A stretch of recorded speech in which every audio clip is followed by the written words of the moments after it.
বন্ধুরা, আজকে আমি তোমাদেরকে কিবোর্ডের টাইপিং মাস্টার হওয়ার জন্য 2 থেকে 3টি আপনাদের সামনে টিপস শেয়ার করব। তো এই টিপস অনুযায়ী আপনারা প্র্যাকটিস করলে কিন্তু একদম টাইপিং মাস্টার হয়ে যেতে পারবেন। তো বন্ধুরা, চলুন এবার ভিডিওটি শুরু করা যাক।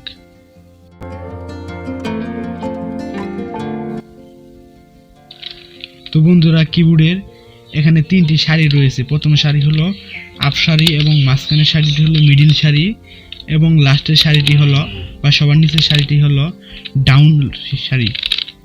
তো এই সারিগুলো প্রথম সারিটি রয়েছে কিউ থেকে পি পর্যন্ত, এবং দ্বিতীয় সারিটি রয়েছে এ থেকে এল পর্যন্ত, এবং তৃতীয় সারিটি রয়েছে জেড থেকে এম পর্যন্ত।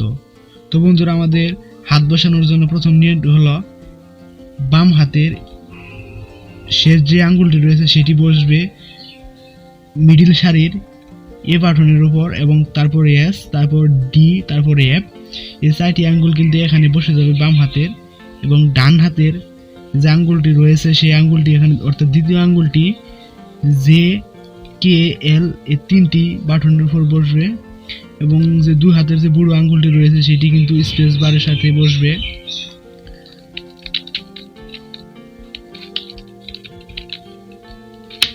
তো বন্ধুরা, এই ছিল প্রথম নিয়ম, এবং দ্বিতীয় নিয়মটি হলো আমি তোমাদেরকে স্ক্রিনে দিয়ে দিব ফিঙ্গার উপরে থাকা কিগুলো, অর্থাৎ বাটনগুলো ইংরেজি বর্ণমালা আকারে আমি বড় একটা তোমাদেরকে ফর্মুলা দিয়ে দিব। যেই ফর্মুলাটি তোমরা মুখস্থ করলেই এবং কিছুদিন প্র্যাকটিস করলেই কিন্তু একদম তোমরা কিবোর্ডের টাইপিং মাস্টার হয়ে যেতে পারবে।